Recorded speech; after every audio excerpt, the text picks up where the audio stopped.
Olá, bom dia! Olá, bom dia a todos. Obrigada por você estar aqui comigo e com o Sérgio para assistir ao RIC Rural nessa gelada manhã de domingo. E bota gelado nisso. Vamos aos assuntos do programa de hoje. Pelo 10º ano consecutivo, Toledo é a cidade que mais produz alimentos no Paraná. A diversificação fez o pequeno agricultor sobreviver até aqui e a gente pensa que no futuro também vai ser assim. Época do milho verde e comer pamonha e várias delícias feitas com milho movimenta o mercado de Maringá. Hoje o nosso principal produto é a pamonha, né? 90% das vendas é pamonha. O ciclo do milho safrinha está atrasado na região oeste? Está bastante atrasada, né? Atrasou aí praticamente uns 30 dias a colheita do soja devido à chuvarada aí em final de janeiro, fevereiro. Terceira reportagem da série sobre cooperativismo. O assunto de hoje é como o cooperativismo está diretamente relacionado a um time de futebol, disputando um campeonato e as fases de uma safra. É um time competitivo e a união da família nossa, né? É um time de família, então a união faz a força também, né? Uma entrevista com o presidente da ADAPAR sobre influenza aviária, a gripe do frango e os cuidados que o Estado está tendo para evitar o contágio dessa doença em nossos aviários.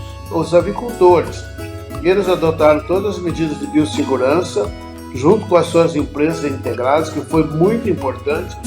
Gente, no Sabor da Terra, uma deliciosa receita do rondelli com massa caseira.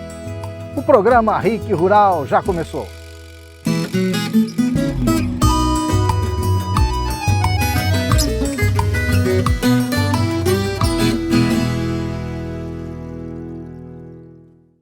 Bom, vamos começar o programa de hoje mostrando que pelo 10º ano consecutivo, Toledo é a cidade que mais produz alimentos no Paraná.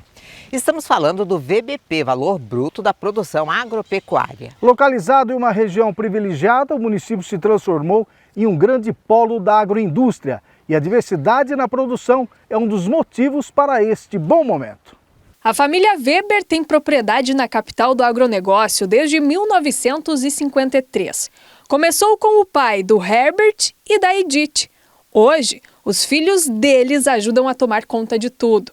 E quando perguntei o porquê ninguém desistiu do campo... É uma área boa, produtiva e a gente se animou com essa área e por isso a gente ficou e permaneceu e acho que a gente vai continuar aqui até... Deus sabe quanto. E não é para menos que Toledo, que fica no oeste do estado, conquistou por 10 anos consecutivos o primeiro lugar no valor bruto da produção agropecuária do Paraná.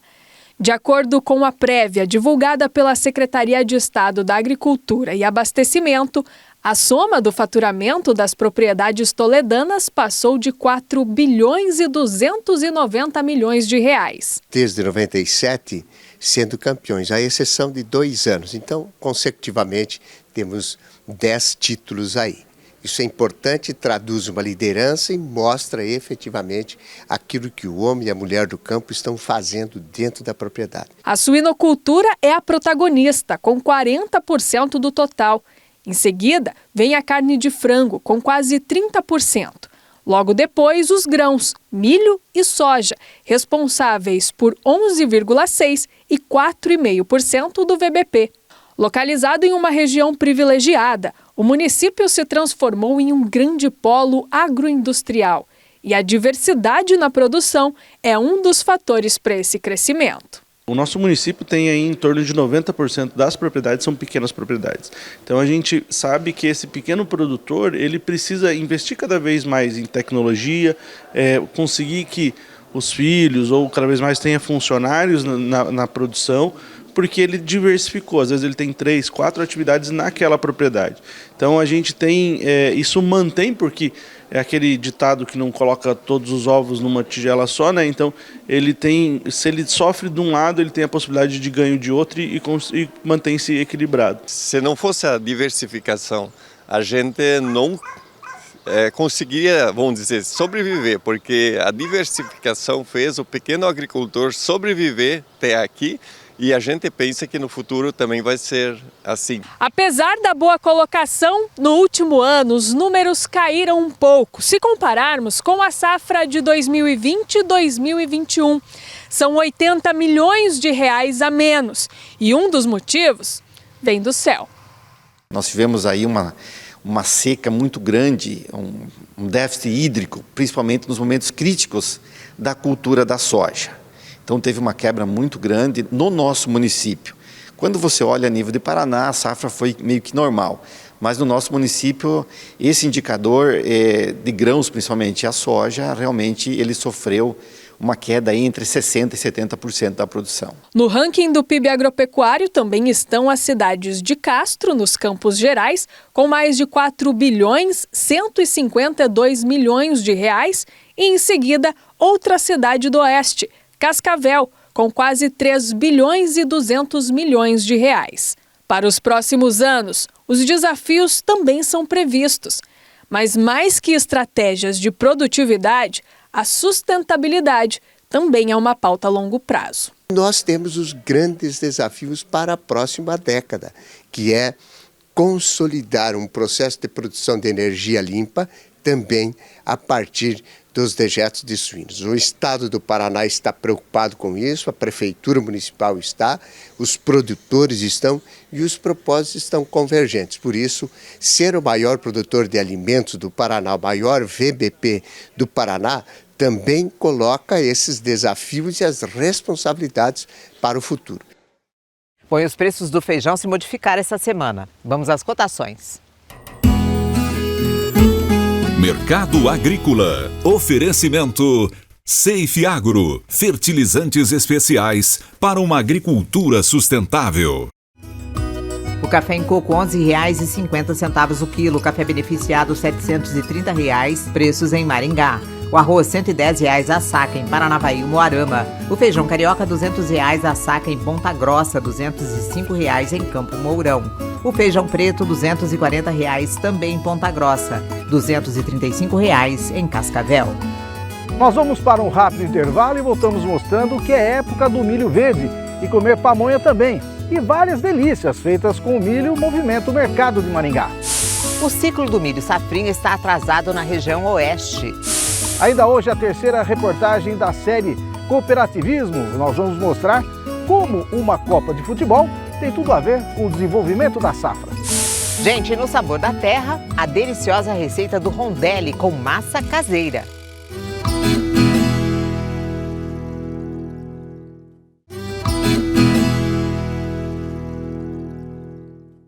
Bom, gente, estamos de volta e você vai ver agora que está na época do milho verde, né? E comer pamonha e várias delícias feitas com o grão, tanto o verde como o seco, movimenta a economia de Maringá e região. Quase 125 milhões de toneladas de grão de milho. Essa é a expectativa da safra 2022-2023 do Brasil. O Paraná contribui com 15% da previsão de colheita brasileira. Esses são os dados da Secretaria de Estado da Agricultura e do Abastecimento e são em relação ao milho comum, o híbrido ou o seco, como é conhecido na roça. Mas o que muita gente não sabe é que existe uma variedade do milho verde, que é específica para fazer pamonha, curau e outros derivados. A única coisa é que o ciclo dele é mais longo. Então é por isso que fala milho verde, pamonha, para ficar vários dias no amadurecer rápido, né? Então essa que é a diferença. A cor, a espiga... Tudo a mesma coisa, tudo igual. E a vantagem desse milho que eu planto pamonha, ele não é transgênico, né? É milho comum. A colheita do milho verde é mais trabalhosa e o plantio é feito de pouco em pouco, com intervalo de alguns dias. A durabilidade dele verde no pé é mais longa. E os outros milho que a gente planta na área comercial, híbrido, né? É curto. Então essa que é a vantagem de plantar o milho próprio para pamonha. O plantio da variedade pamonha a gente faz em 8 dias. E o milho comum, que é o híbrido comum, a gente faz uma etapa só, né? Financeiramente, compensa mais vender o milho verde, porque uma saca de 60 quilos do milho seco custa cerca de R$ 46,50. E para isso, é preciso ter pelo menos 480 espigas. Já o milho verde é vendido por dúzia. Um saco vem com 60 espigas e custa R$ 30. Ou seja, se o produtor vendesse 480 espigas do milho verde, seriam 8 sacos.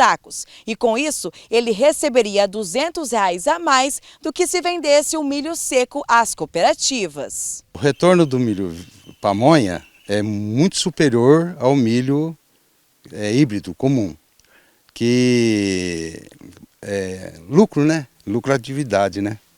É muito superior. Vixe. William compra 120 sacos de milho verde por semana. É que ele e a família são feirantes. Eles fazem pamonha, curau, bolo e entre outras delícias de milho. E vendem tudo isso na Feira do Produtor, em Maringá. Hoje o nosso principal produto é a pamonha, né? 90% das vendas é pamonha. Aí abrindo um leque de pamonhas, né? A que mais vende é a doce também, 90% que vende são as doces, né? Depois a gente tem bolo de milho, tem curau, a gente tem um poke de milho, que é uma novidade, que é o milho refogado, requeijão e carne. Tem canjica também, que sai bastante essa época do ano por conta das festas juninas. Vende milho cozido também na hora aqui, quentinho. Eles estão toda segunda, quarta e sábado nas feiras. Mas, fora a barraquinha, o pessoal também atende por encomenda. Tipo de venda que cresce bastante nessa época do ano. A gente atende festa junina de empresas, colégios e até em casa. Caso a pessoa queira fazer uma festinha em família, e a gente consegue fornecer também os produtos para ela fazer a festa dela em casa. O trabalho dobrado, né? Tem que aumentar a equipe, tem que ralar mais milho, né? É bastante trabalho mesmo. E o ciclo do milho safrinha está atrasado na região oeste. Muita chuva e dias nublados acabaram influenciando a germinação das plantas, que agora estão com o desenvolvimento bem abaixo do esperado. A expectativa é que isso também não comprometa o resultado na hora da colheita. Vamos ver. A vida toda, seu Elci é produtor rural, mas ainda se surpreende com o que o campo pode oferecer. Há pelo menos 3 anos, ele tem amargado resultados abaixo do esperado nas culturas que planta, no interior de Espigão Azul, a 15 quilômetros de Cascavel. Ela está bastante atrasada, né? Atrasou aí praticamente uns 30 dias a colheita do soja devido à chuvarada aí em final de janeiro, fevereiro.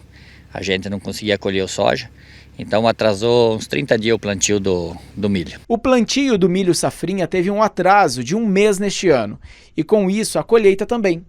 Com o excesso de chuvas no segundo trimestre e muitos dias nublados, prejudicaram a germinação da cultura.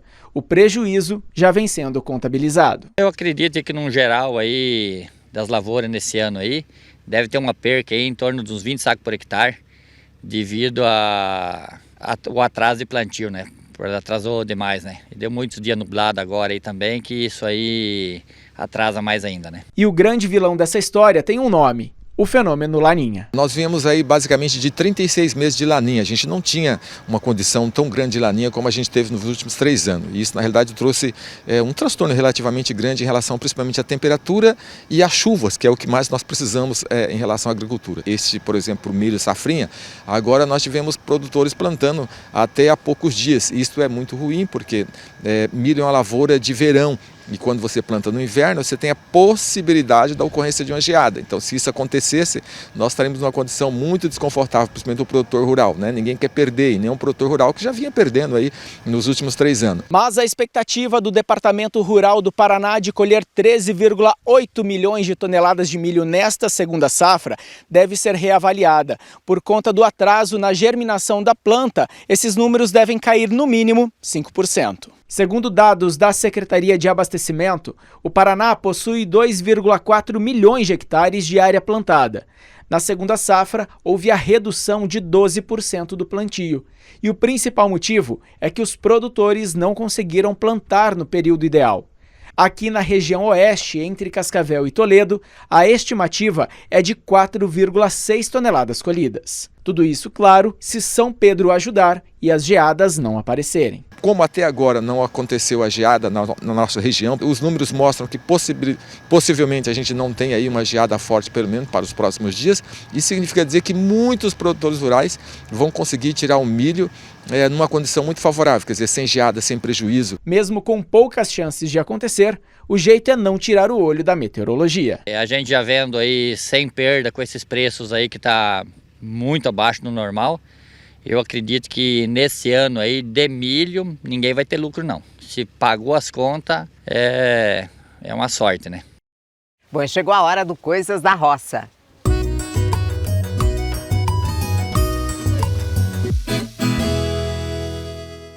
Iniciamos com o quadro Coisas da Roça de hoje com as belas plantas do Sérgio Apno de Ponta Grossa. O casal Simone e Valdemir de Curitiba disse que assiste o programa todos os domingos e enviou pra gente a foto do pé de maracujá que tem no quintal da casa deles. A Eli Sobônia de Araucária compartilhou com a gente esse lindo momento dos pequenos João e Cecília brincando com os perus. Já a Marilda Aparecida Gomes de São José dos Pinhais mandou pra gente essas imagens do seu esposo Adilson pescando carpa. O Fabiano de Ponta Grossa enviou as imagens dos girassóis que enfeitam a frente da casa dele. Ele nos contou que são sementes vindas de Portugal. Já a Gersonita dos Santos registrou o pé de açafrão no seu quintal, lá da casa dela em Curitiba. A Marlene, moradora de Palmeira, cultiva várias flores no jardim dela. Essas são algumas das flores. E quem mandou pra gente essa bela imagem foi o Carlos Roberto de São José das Palmeiras. A Giuliana de Souza de Curitiba cuida do cacto rabo de macaco com muito carinho.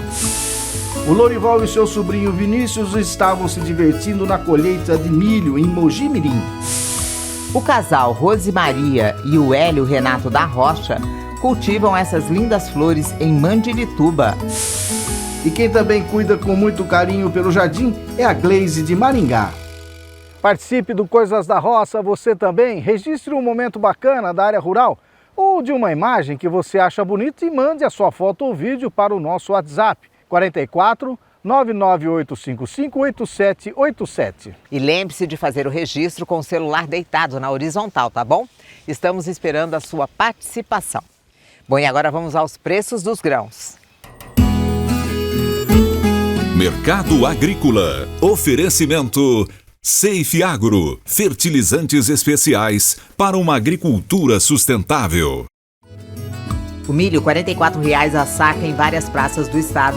A soja, R$ 127,00 a saca em Cascavel, R$ 130,00 em Ponta Grossa. O trigo, R$ 66,00 a saca em Maringá, R$ 68,00 em Cascavel. E a tonelada da raiz de mandioca, R$ 754,00 em Umuarama. Em Paranavaí, R$ 765,00. Nós vamos para mais um rápido intervalo e voltamos com a terceira reportagem da série sobre cooperativismo. Ainda hoje a receita do rondelli com massa caseira no sabor da terra. E a entrevista com o presidente da ADAPAR sobre a gripe do frango.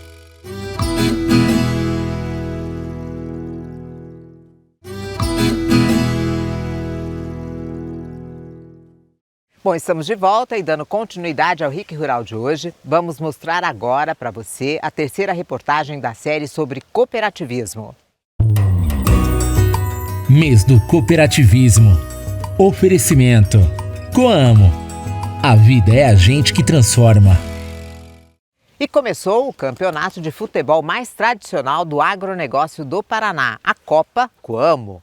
E Rose, você já parou para pensar que um time de futebol num campeonato tem tudo a ver com o conceito de cooperativismo e desenvolvimento da safra? Pois é, isso que nós vamos mostrar, né, Sérgio?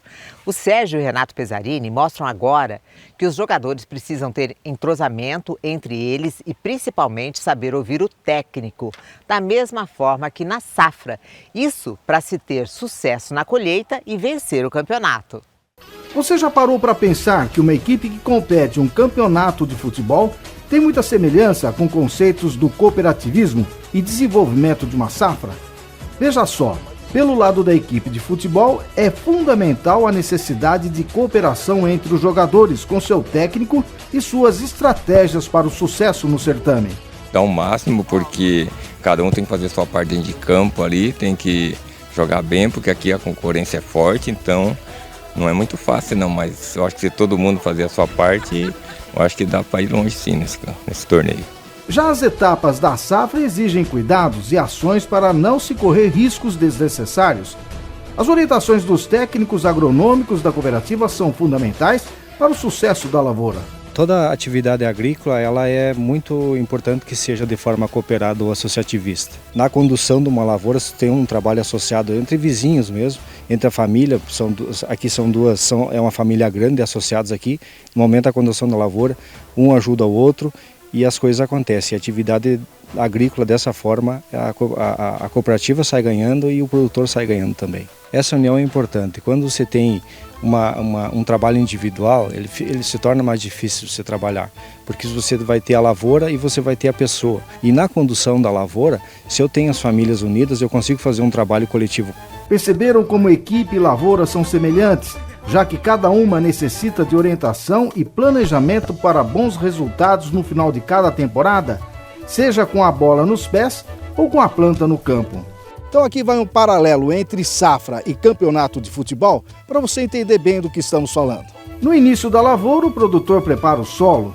No futebol, a pré-temporada com a preparação da equipe. A escolha das melhores sementes podemos comparar com a escolha dos melhores jogadores. Agora, quer ver algo mais relacionado do que a preparação física dos atletas para um bom vigor da equipe, com os tratos culturais, buscando também vigor às plantas? O início do torneio pode ser considerado como o início da safra, os dois com enormes desafios pela frente. O time com imprevisíveis e possíveis contusões de seus atletas, a lavoura com os prováveis descompassos do clima, como falta de chuva ou chuva demais. A safra que avança pode ser comparada às fases do campeonato, sempre uma conquista a cada etapa, através dos cuidados nos desempenhos da lavoura e do time de futebol.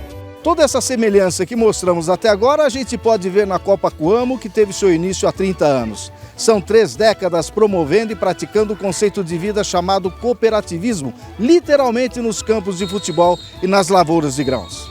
Testemunho dessa história toda é o seu Danilo Schilter, da comunidade Barra Azul, no município de Manuel Rivas, que lembra da importância da cooperativa e da união da família nas conquistas da vida. É um time competitivo e a união da família nossa, né? É um time de família, então a união faz a força também, né? Tanto a família da gente também vive tipo um cooperativismo, né? Porque a gente se ajuda, a gente trabalha ajudando uns aos outros, né? Então a nossa família também é um sistema cooperativo, né? 6 vezes campeão em outras edições desse tradicional campeonato, seu Danilo avalia que somente com espírito de coletividade e seriedade é que se mantém a competitividade. Para a gente chegar a ser campeão tem que treinar bastante, né?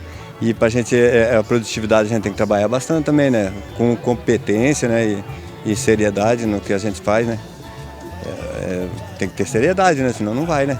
E entre todas as regionais que participam da Copa Coamo, a regional de Manuel Rivas é a que mais concentra equipes. Esse ano são 32. Manuel Rivas é uma unidade que ainda tem muitas comunidades e as pessoas moram nas suas comunidades, né? Maioria mini e pequeno produtor. Nós temos mais de 1000 cooperados aqui e esses cooperados nas suas comunidades, o futebol é uma maneira de diversão entre eles, né? Então, quando a gente fala da Copa Coamo, a maioria dessas comunidades se organizam com times que são geralmente cooperados também, né, para participar. Por isso que aqui a gente conseguiu dessa vez 32 equipes de futebol suíço e 20 equipes de vôlei feminino. Aqui vale destacar que, assim como para o futebol, o que vimos até agora serve também para o primeiro campeonato de vôlei de praia feminino que começou esse ano junto com a Copa Coamo.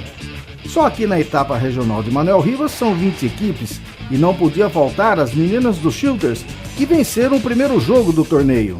A gente jogou junto, né? Tava junto cada ponto, quanto no defensivo quanto no ofensivo, e a gente conseguiu juntas a vitória. A Ana Carolina lembra também do ambiente familiar do evento. É o primeiro ano que tem o vôlei, né? É muito bom, porque a mulher sempre tá ali assistindo e tem alguma coisa para fazer. É bem divertido, a gente se diverte bastante. Coamo é praticamente família, né? Tem bastante família, é só a família que tem, praticamente. O social, um dos 7 princípios do cooperativismo, está presente nas arquibancadas. Esposas, filhos, amigos e parentes se confraternizam e se solidarizam com vencedores ou não, porque o que vale aqui é a comemoração da união e diversão de todos. Faz parte do cooperativismo buscar essa integração das famílias, dos cooperados, né? Sempre em busca de maior integração, de maior participação na cooperativa. E a vida, ela é composta de vários segmentos. Tem a parte econômica, que é o objetivo da cooperativa, mas também a parte de lazer e de diversão dos cooperados. E a cooperativa está fazendo isso, né? Através da Copa Coamo, levando lazer e diversão para os nossos cooperados. E é esse contingente de cooperados que se planejam e colocam em prática no campo companheirismo e disciplina em busca do almejado troféu de campeão. O objetivo de ser campeão no futebol é o mesmo para se ter uma excelente produtividade no final da safra. E aqui está o Castelo, time do seu Danilo, prestes a entrar em campo para vencer os obstáculos de cada jogo, com a esperança de levar mais um troféu para casa. E por que não, daqui uns meses, ser campeão também com uma alta produção na lavoura. Ser campeão nos dois lugares, né? Na lavoura e no campo aqui, né? Se bem que nem sempre a gente ganha, né? O futebol é uma caixinha de surpresa, né? E a lavoura? A lavoura também, porque depende do tempo, depende, né? Não é só da gente, né? Depende do tempo chover na hora certa, sol na hora certa, né? Aqui também a gente às vezes leva um gol que não está esperando, né? Também a contusão de um jogador, tudo a ver, né? O apito do juiz faz a bola rolar e o time Castelo do técnico Gervásio e do seu Danilo avança a cada jogo, a cada gol, derrotando equipe por equipe.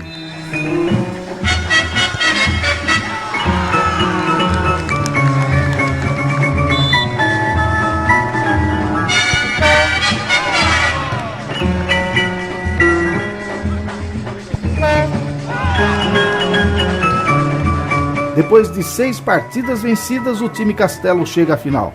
Está por um gol para levantar o 7º troféu da Copa Coamo na Regional de Manuel Ribas.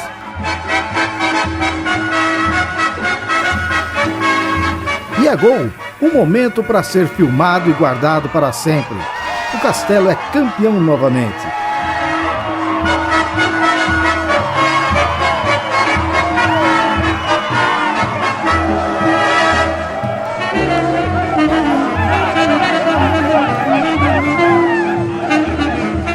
No futebol já fui campeão, agora só falta lá na lavoura. Vamos ser campeão lá também.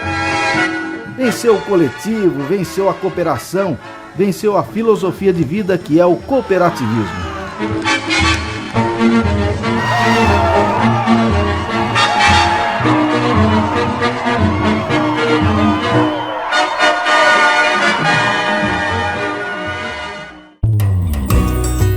Mês do cooperativismo. Oferecimento. Coamo. A vida é a gente que transforma. E vamos aos preços da carne no Paraná. O suíno R$ 6,50 o quilo em Apucarana e Curitiba. Vaca gorda R$ 215 a arroba em Cascavel, R$ 220 em Londrina. E o boi gordo R$ 255 a arroba em Londrina e Cascavel, R$ 260 em Maringá. Você vai acompanhar agora uma entrevista que fizemos com Otamir César Martins, presidente da ADAPAR, Agência de Defesa Agropecuária do Paraná, sobre influenza aviária, a gripe do frango e os cuidados que o Paraná está tendo para evitar o contágio dessa doença em nossos aviários. Acompanhe. Otamir, você que preside a Agência de Defesa Agropecuária do Paraná, que tem toda uma responsabilidade enorme sobre a sanidade do rebanho paranaense, do agro, enfim. Como é que está acompanhando tudo isso? Estamos com essa situação sob controle ou não há condições de estar sob controle e sim em vigilância constante? Bom, o que acontece, nós tivemos no Paraná, desde que apareceu o primeiro foco, sempre foi no 30 réis aí, né? Que é a espécie que aconteceu. Nós tivemos focos nos vários lugares. Hoje, esses 7 focos já estão encerrados. A minha equipe da ADAPAR esteve lá de forma competente, fez o que recomenda a Organização Mundial de Saúde Animal. Na nossa avaliação, Sérgio, é que nós passa-se a ter uma diminuição dos focos com a entrada da temperatura um pouquinho mais baixa aqui no estado do Paraná. Então, deve estar subindo, e aí isso que começa a aparecer em outros lugares, mas está tudo, se a gente pensar do ponto de vista, está sob controle. Nós acreditamos que já está reduzindo a mortalidade em aves silvestres também, pela questão da influenza aviária de alta patogenicidade. Agora, Otamir, o litoral está distante do centro de produção em escala comercial do estado, que é mais ali na região oeste, aqui também na região noroeste, norte. Mas mesmo assim, a vigilância não deve ser reduzida, né? O produtor ele precisa estar atento, assim como vocês da vigilância, né? Sim, Sérgio, eu acho que nós temos a nossa preocupação é a proteção à avicultura comercial, né? Porque quando você está em aves silvestres ou na ave caseira, você não perde o status de exportação. Mas na avicultura comercial é uma preocupação que nós temos. E aí temos que elogiar e temos que dar os parabéns ao que aconteceu com os avicultores. Eles adotaram todas as medidas de biossegurança, junto com as suas empresas integradas, que foi muito importante, com orientação das empresas integradas. Então, está adotado todas aquelas medidas que se colocava em relação à biossegurança. Agora, uma pergunta também, até uma curiosidade minha. Se acontecer em algum outro lugar no Brasil, em rebanho comercial, em aviário comercial, isso afeta o Brasil todo? O Paraná também passa a ter uma sanção sobre isso? Nós temos, e aí, Sérgio, eu acho que já começa a se trabalhar essa questão, porque pode acontecer, você tem esse foco lá no Amazonas e nós estamos aqui a 5.000 quilômetros longe desse foco. Pela Organização Mundial de Saúde, a restrição é ao país. Então, mas hoje já tem uma discussão, nós temos uma discussão efetiva, que é a discussão que está se travando agora, Sérgio, com relação a eu tenho um foco lá, eu atendo lá, faço as medidas emergenciais recomendadas pela Organização Mundial de Saúde Animal, mas não afeta a exportação vamos colocar dos 3 estados, porque os 3 estados respondem por 67% da exportação de aves do país. Então, eu não afetaria Paraná, Santa Catarina e Rio Grande do Sul.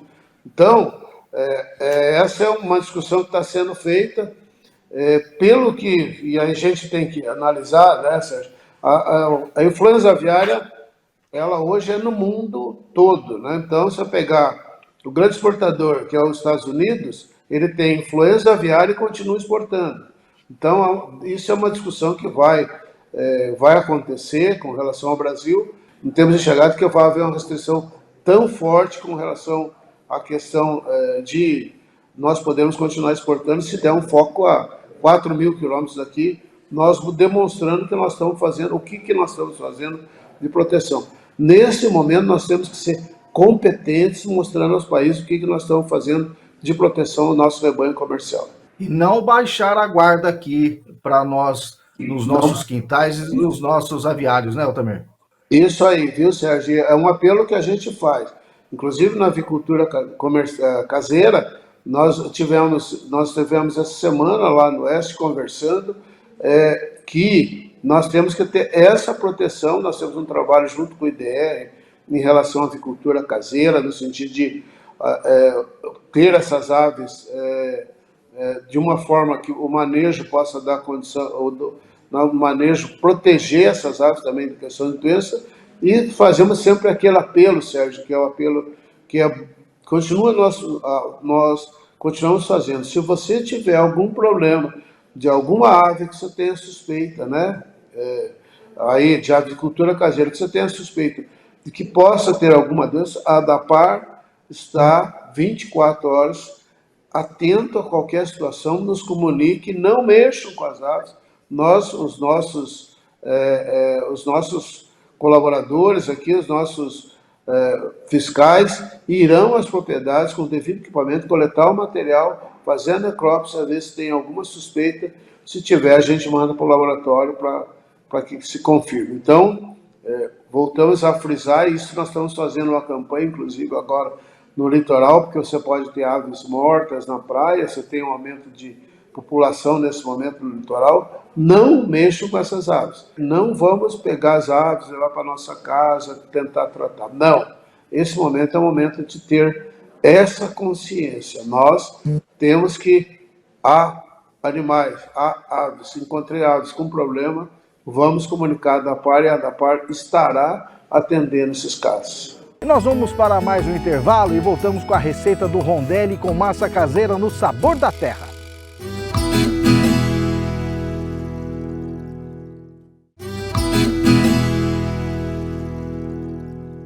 Bom, e agora, gente, sabor da terra.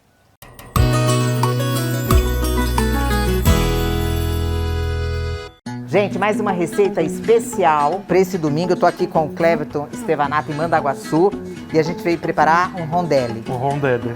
De presunto e queijo? Presunto e queijo com massa caseira. É fácil de fazer? Fácil de fazer e rápido. E rápido. E rápido. Tá, o Cleverton deixou tudo aqui arrumado, né, Cleverton? Pra gente já fazer a massa e já fazendo o molho junto. Isso, pra você vê como que é tão rápido. Então, vamos lá. Aqui nós já vamos fazendo o molho, então vou pegar um pouquinho de óleo. Óleo.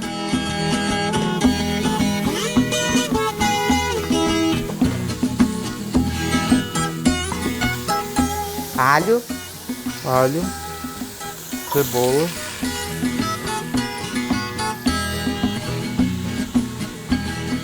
Quatro tomates? 4 tomates.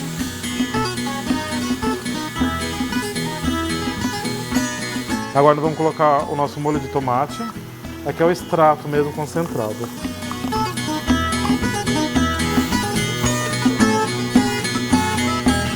Aqui vamos acrescentar 1,5 litro de água. Cozinha melhor o tomate e dá uma engrossada no molho. Bom, gente, enquanto o nosso molho tá ali engrossando, nós vamos preparar a massa. Quantos ovos, Cleverton? Aqui nós tem 10 ovos para 1 quilo de farinha. Tá.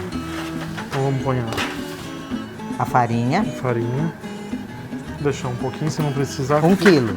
É 1 quilo. Aqui eu deixei bem pouquinho porque vai depender do tamanho do ovo. Certo.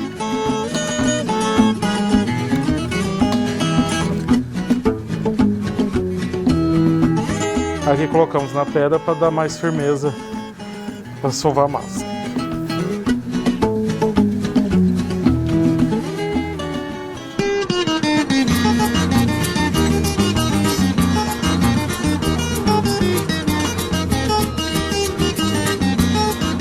Ficou bonita a massa, né? Ficou. Bastante grande. Bem grande ficou. Aí aqui a gente abriu ela no cilindro. Mas se a pessoa quer abrir ela no rolo, diminui um pouco a farinha. A farinha, deixa a massa mais mole. Mais mole para abrir no rolo. Aí vamos pôr o nosso presunto. Vamos rechear. Presunto, queijo. Presunto e o queijo.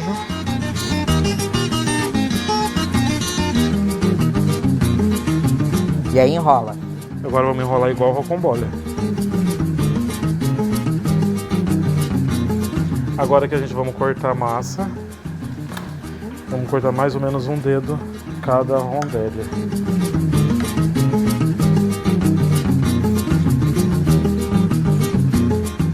Agora vamos colocar o molho. Depois de cobrir a massa com o molho, leve ao forno por uns 40 minutos.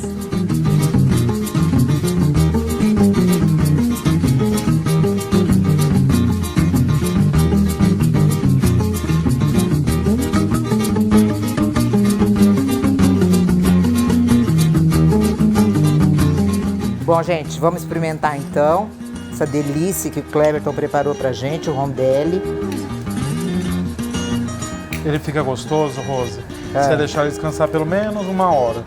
Porque daí ele chupa toda essa umidade dele.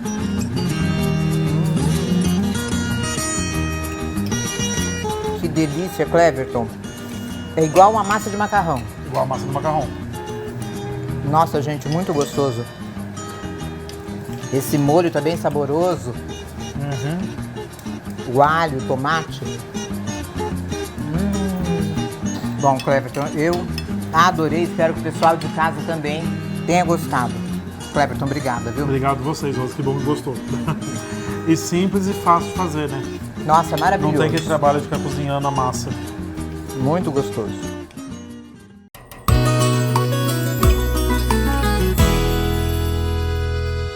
Lembrando sempre que as receitas e as reportagens mostradas aqui no RIC Rural você encontra no nosso canal no YouTube, youtube.com/RIC Rural. Bom, gente, hoje nós vamos ficando por aqui. Obrigada pela sua companhia aqui com a gente nessa manhã fria, né, Sérgio, no nosso estado.